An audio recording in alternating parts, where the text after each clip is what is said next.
जय श्रीमनारायण ज्ञानानंदवयं देवं निर्मला स्फटिकाकृतिम आधारं सर्वविद्यानां हयग्रीव वासवे మేషలగ్నం వారికి వివాహ యోగం అనేది ఏ విధంగా ఉంటుంది?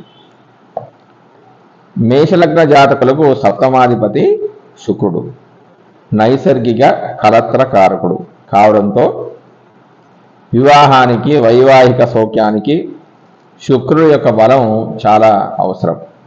అదేవిధంగా స్త్రీ జాతకంలో కుజుడు వివాహ కారకునిగా చెప్పబడడంతో కుజునికి ఇదే విధంగా విచారణ చేయవలసి ఉంటుంది. లగ్నము కుజుడు, సప్తమాధిపతి శుక్రుడు, భాగ్య వ్యయాధిపతిగా గురుడు, ఇదే విధంగా చంద్రార్త్ బలాన్ని విచారణ చేసి నిర్ణయించవలసి ఉంటుంది. మేషలగ్నం వారికి సంబంధించిన వివాహ యోగాలను పరిశీలిస్తే కుజుడు 7, శని 1వ ఇంట ఉన్న జాతకులకు ద్వితీయ వివాహం అనేది అవుతుంది. ఏదైనా పాపగ్రహము 6, 2 లగ్నాధిపతులతో కలిసి సప్తమ భాగ్యమందున్న వివాహ ఇతర సంబంధాలు ఉంటాయి. వివాహేతర సంబంధాలు అనేవి వీళ్ళకి ఉంటాయి. గురు బుధులు సప్తమంలో ఉంటే పరస్త్రీలతో సంబంధాలు ఉంటాయి. గురు బుధులు సప్తమంలో ఉంటే వీరికి పరస్త్రీలతో సంబంధాలు ఉంటాయి. కేవలం శుక్రుడు మాత్రమే 7లో ఉన్నప్పుడు కలత్ర వియోగం అనేది జరుగుతుంది. లగ్నంలో శనిచంద్రులు, సప్తమంలో రవి ఉన్న వివాహ జీవితం అనేది అంత అనుకూలంగా ఉండదు. వివాహమైనా కూడా బ్రహ్మచారిలాగానే జీవిస్తాడు. 12లో శని, 2లో రవి ఉండగా కుజుడు బలహీనుడైన వైవాహిక జీవితం ఉండదు, అసలు పెళ్ళే కాదు. 6లో శని, 8లో రవి ఉండగా శుక్రుడు బలహీనుడైనా కూడా వీళ్ళకి పెళ్ళి కాదు. శుక్రుడు రవిచంద్రులతో కలిసిన వైవాహిక జీవితం అనేది ఉండదు. ఒకవేళ వివాహమైనా కూడా అవివాహితుడిగానే జీవిస్తాడు. రాహుకేతులలో ఒకరు సప్తమంలో ఉండగా ధనుర్రాశిలో ఏదైనా పాపగ్రహం ఉన్నా వివాహం అనేది ఆలస్యం అవుతుంది. అంటే సప్తమంలో రాహు ఉంటే లగ్నంలో కేతు ఉంటాడంటే ఒకరికొకరు సమసప్తకాల్లో ఉంటారు. వీరికి వివాహం అనేది చాలా ఆలస్యం అవుతుంది. ఒకవేళ తొందరగా వివాహం అయినా కూడా దాంపత్య జీవితంలో అనేక ఇబ్బందులు రావడం,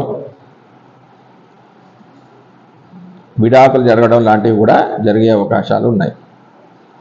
మేషంలో శుక్రుడు వక్రంలో ఉన్న, ద్వితీయంలో ఏదైనా గ్రహం వక్రంలో ఉన్న వైవాహిక జీవితంలో అవరోధాలు అనేవి ఏర్పడతాయి. మేషంలో శుక్రుడు వక్రంలో ఉండగా సప్తమ స్థానంలో వక్రంలో ఉన్న గ్రహం వీక్షించినను పై ఫలితాలే వాళ్ళకి లభిస్తాయి. చంద్ర శుక్రులు లగ్నమందు ఉండగా పాపగ్రహాలతో చూడబడిన స్త్రీలైతే పురుషులైతే పరస్త్రీ సాంగత్యాన్ని కలిగి ఉంటారు. చంద్రుడు అష్టమ స్థానంలో ఉన్నప్పుడు స్త్రీ యొక్క కలత్ర భాగ్యం అనేది చెడిపోతుంది. సప్తమంలో రవి ఉండి శుభగ్రహ వీక్షణ పొందనప్పుడు భార్యాభర్తలు విడిపోయే అవకాశాలు ఉన్నాయి. చరరాశిలో చంద్రుడు ఉండగా కేంద్రమునందు పాపగ్రహాలుండి శుభగ్రహ దృష్టి పొందనప్పుడు వివాహానికి పూర్వమే వీరికి వేరే సంబంధాలు కలిగి ఉంటారు. రవి అష్టమంలో ఉండి పాపగ్రహాలతో చూడబడిన జార గుణము అనేది వీరు కలిగి ఉంటారు. అంటే పరస్త్రీ సంబంధం అనేది కలిగి ఉంటారు. సప్తమాధిపతిగా శుక్రుడు చరరాశులందున్న జాతకురాలి భర్త విదేశీ అందు జీవిస్తాడు, విదేశాల్లో జీవిస్తాడు. ఈ స్థితిలో బుధ లేదా శని సప్తమంలో ఉన్న జాతకురాలి భర్త నపుంసకుడు అవుతాడు. కుజుడు అష్టమందున్న జాతకులు ప్రేమ వివాహాన్ని చేసుకొని మతాన్ని మార్చుకునేవారు అవుతారు. లగ్నంలో కుజుడు, సప్తమంలో బుధుడు, అష్టమంలో శుక్రుడు ఉన్న అనేక మందితో సంబంధం అనేది కలిగి ఉంటారు. సప్తమంలో శుక్రుడుండి మరో శుభగ్రహంతే చూడబడిన అందమైన కలత్రం కలిగి వీరికి వివాహం తర్వాత భాగ్యం కలిగి ఉంటారంటే అదృష్టం అనేది కలిసి వస్తుంది. బుధుడు రాహువుతో కలిసి ఉండగా కుజునితో ఏదో ఒక రకమైన సంబంధం కలిగి ఉన్న జాతకుడు నపుంసకుడు అవుతాడు. చంద్రుడు 3, 5, 7, 9, 11 లందు ఉండి పాపగ్రహాలతో చూడబడిన ఆ స్త్రీ పురుష స్వభావాన్ని కలిగి ఉంటుంది, అంటే పురుషుడిలాగా ప్రవర్తిస్తూ ఉంటుంది. స్త్రీ జాతకంలో శుక్రుడు చరరాశులందున్న ఆమె భర్త సదా సంచారం చేస్తూ ఉంటాడు. చంద్రుడు లేక శుక్రుడు లగ్నములందున్న పాపగ్రహాలచే చూడబడిన ఆ స్త్రీ తన తల్లితో సహా పరపురుష ఆసక్తి కలిగి ఉంటుంది. మేషంలో కుజుడు ఉండిన జాతకులు ఇద్దరు భార్యలు లేదా అనేక మంది స్త్రీలతో తిరుగువారు అవుతారు. శుక్రుడు 2 లేదా 12 ఎక్కడున్నా అనేక మంది స్త్రీలతో సంబంధం కలిగి ఉంటారు.